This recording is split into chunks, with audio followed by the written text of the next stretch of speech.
લક્ષ્ય ન્યૂઝ, એક નજર, એક લક્ષ્ય.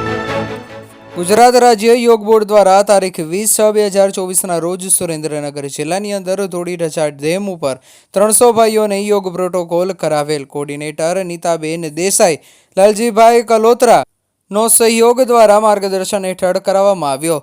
જુદા જુદા યોગાસન પ્રાણાયામ કરવામાં આવ્યા. યોગ કોર્ડિનેટર નીતાબેન દેસાઈ દ્વારા સમય સવારે 7 થી 8 દરમિયાન ગુજરાતની અંદર પ્રથમ યોગનો ઇતિહાસ રચ્યો છે. ડેમ છલોછલ ભરેલો છે અને એની અંદર યોગાસન પ્રાણાયામ કરાવાયેલ આ પ્રથમ પાણીની અંદર યોગાસન કાર્યક્રમ ખૂબ ભવ્ય અને દિવ્ય સફળ રહ્યો. ખૂબ ઉર્જાવાન યોગ કોર્ડિનેટર નીતાબેન દેસાઈ દ્વારા ડેમ जल में योग, वन में योग, उपवन में योग, मोहल्ले में योग, कोर्ट में योग, जेल में योग, हॉस्पिटल में योग वगैरह स्थानों पर योग प्रोटोकॉल शिविर योजेल. सुरेंद्रनगर जिल्लो योगना संगाथे.